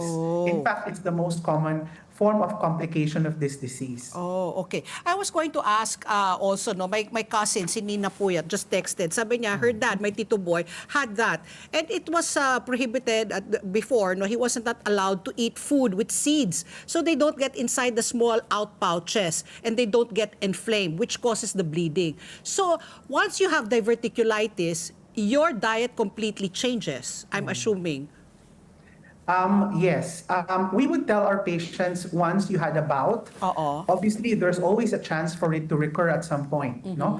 So when the patient recovers or kapag gumaling na po ang kanyang pamamaga dito sa diverticulosis na ito, sinasabihan po namin yung pasyente na kailangan magkaroon po ng conscious effort na magkaroon ng high fiber diet because isa po sa theory, although hindi pa po siya highly proven, yung mga nuts, seeds na nabara doon sa invaginations daw, potentially, yun po yung iniisip nilang pagbara na nagkukos ng infection dahil nagkakaroon po ng stasis. Hindi po gumagalaw ang dumi. And we know that, our feces are filled with bacteria. Bacteria. So, isa po itong theory. So, nagbabago po in the sense na we tell our patients, after a bout of diverticulitis, kailangan po maging conscious sila sa kinakain nila. Avoid red meat as well. So, Doc, hindi matutupad yata yung pangarap ni BBBM, di ba, Patty? Sabi mo nga, he's looking forward to eating a steak Pwede ba after yun? po. Meron po ba ano pa po yung mga kailangang iwasan bukod po sa karne? And would you recommend, Doc, halimbawa nga, dahil nakikinig po tayo ngayon sa inyo, no? Parang dapat yata maganda yung health gut natin para maiwasan nga ito. Ano po ba yung mga gamot, halimbawa, o vitamina na pwede naming i-take, halimbawa, bukod po sa gulay? Would you recommend po, halimbawa, kung ang isang tao may constipation, for example, hirap po siyang dumumi, meron din po ba itong factor sa pagkakaroon ng mga diseases katulad po ng diverticulitis and other kidney diseases? Yes. So, isa pong naging explanation nila dati, kasi to be honest with you, kahit po saan nyo i-search, yung pagkakaroon po ng diverticulosis has not been fully explained. However, isa pong malaking theory na iniisip po ng mga doktor ay yung chronic na constipation increases the colonic pressure, yung pressure po sa loob ng bituka.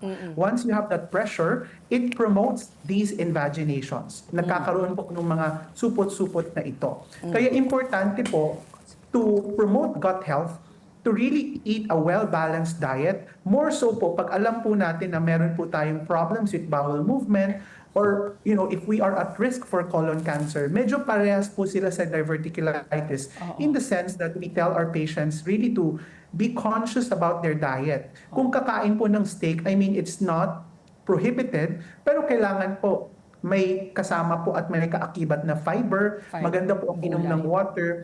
And some probiotics may also somehow probably help. Kasi isa rin pong parang naging basihan nila is a change in the gut microbiome actually increases your risk for diverticulitis.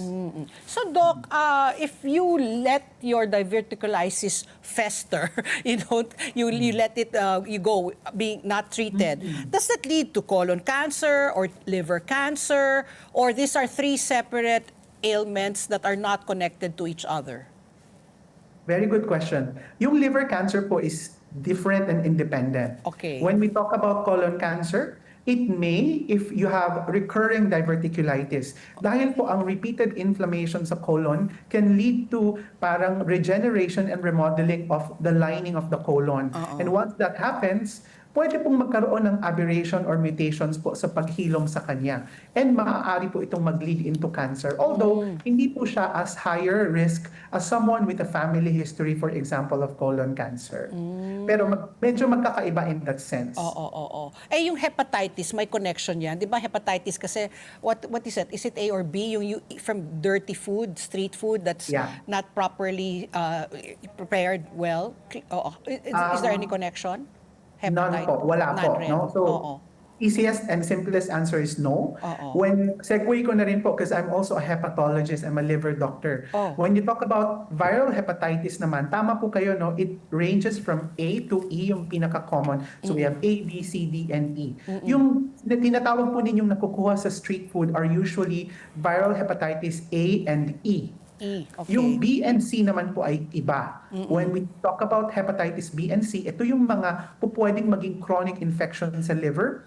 And when that develops, they can turn into cirrhosis of the liver o yung end stage na liver disease and ultimately can lead into liver cancer. Yung letter D naman po, it needs hepatitis B for it to grow in your system. And hindi po siya ganun ka-common sa Philippines. That's why ang pinaka-importante sa Philippines ay A, B, and C. A, B, and C. Ayan nga, Doc, napag-usapan na po natin ang liver, Di po ba ngayon nga ibuwan ng Liver Cancer and Viral Hepatitis Prevention Month? Ano po ba yung layunin nito? Okay, very good. Ipo-promote ko na rin po. Yes. I'm one of the board members of the Hepatology Society of the Philippines. And our objective as a society is really to promote health awareness, particularly of the liver, to all our kababayans. In fact po, we have a Be Aware page. It's a Facebook page that our kababayans can gain access. It talks about yung basic information po and knowledge, not just about liver cancer, but about also viral hepatitis. The basic objective of the Liver Cancer and Viral Hepatitis Awareness Prevention Month is really for the lay people to be aware, to promote these advocacies para alam po nila kung kailangan ba nila magpa-screen. Nararapat ba na gamutin na sila? At nararapat bang magpakonsulta na sila sa kanilang mga doktor? So we have different projects. We are collaborating with other sectors of the government para po i-promote ito. And I really would invite everyone to go into our lay page, the Be Aware page, para po mas malaman pa po yung mga activities na meron po tayo this month. So, I'm curious lang, Pat P. and Doc, ito po, nauso po lalo na kapag may mga handaan, no? Yung mga liver supplements, parang siguro pangalan natin, liver aid, etc. Does this really work to protect your liver? Halimbawa po, napasobra ka ng kain or kung ano man? Okay, when we talk about liver supplements, in different guidelines po across the world, be it in the US, America, Asia Pacific, wala naman pong kumbaga walang hard recommendation for these supplements. I mean, there's nothing wrong with these supplements. It's just that wag po tayong, kumbaga, we should not be blinded because these supplements are just there to supplement. Hindi po sila gamot. Yeah. They are just there to promote recovery of the liver. They are antioxidants. Usually po, yung mga supplements po that are available in the market are composed of phospholipids and vitamin silymarin. So they are supplements for the liver lang to help recover if there's an injury to it. Oo. Kasi Doc, ito, last question, very interesting. Because nga, kanina I read the news, no, that Yuse Claire Castro said na parang there's a medical bulletin that's fake news saying that the president has fatty liver and osteoporosis. Did they put this because that's kind of connected? Although, di ba, they denied, no, that this isn't a legitimate medical bulletin of the president. So, pag ikaw po ba ay may diverticulitis, may chance na ikaw po ang magkaroon ng fatty liver at osteoporosis? I can answer for diverticulitis and fatty liver. Osteoporosis po is generally, it's a degenerative disease po. I don't think it's connected. Yeah. But when we talk about fatty liver and diverticulitis, in the sense they have overlapping risk factors. For example, obesity, physical inactivity are risk factors for you to develop both. But I wouldn't say that they are Connected. highly correlated with each other. Ibig sabihin, hindi ibig sabihin kung may fatty liver, magkakaroon ka na rin ng diverticulitis and vice versa. When we talk about fatty liver naman, it's more of the deposition of fat in the liver that's brought about by two main causes. Yung una would be increased and regular alcoholic intake na in excess. Pero yung mas common, that's really a global epidemic at this point, even in Asia, is what we call as the metabolic associated fatty liver, where if you have diabetes, if you're at least overweight, you have cholesterol problems or hypertension, or you have a big belly, you may increase your risk for developing fatty liver and cirrhosis in the future. Yung fatty liver, correct me if I'm wrong, Ren, nakukuha daw yan sa mga preserved foods, no? Kasi mataas yung sodium content, kaya tumataba rin yung atay. Totoo rin ho ba yun? Yung mahihilig sa mga noodles, instant noodles, whatever. Is that also correct? Yes, correct in the sense that processed food, sugar-sweetened beverages, fast food, fatty meals can all lead into deposition of fat. Kasi po, if we have excess calories in our intake, magkakaroon po ng signal yung katawan to store it. And one of the storages of calories is fat. Kaya nga po, di ba, yung mga pasyenteng maraming kinakain more than their usual, nagkakaroon po sila ng belly, nagkakaroon po. And one of the complications, unfortunately, is really the deposition of this excess fat in the liver, which is what we don't want. Oo nga. So I guess it's safe to assume if you're fat, you have a fatty liver. Parang hirap Not naman you're fat. necessarily. Of course, I'm just being, I'm trying to be facetious here. Thank you very much, Dr. Winston Lee. So nice to have you. You explained it so clearly, and now people are going to go and say, I have diverticulitis Diba? because it's a presidential illness Oh, ngayon now. alam na natin yung diverticulitis na. May iba ng excuse sa work bukod sa diarrhea at LBM. Diverticulitis. Thank you very much, Dr. Winston. Thank Salamat you. po. We'll have you soon again one of these days. Thank you very Thank much. you, Doc. Maraming salamat po sa inyo. Thank you. Ayan po si Dr. Winston Lee, ang ating gastroenterologist mula po sa Philippine General Hospital. At ang oras, alas 9:55 na po ng umaga. Alamin natin po ang damdamin po ng ating mga kababayan sa ating question of the day. Nako, ito po, kampante ba tayo o kampante lang ang gobyerno sa posibleng pagpasok ng Nipah virus sa bansa? ASPN pa rin tayo, ang sambayanan pinusuan natin. Panoorin po natin ito.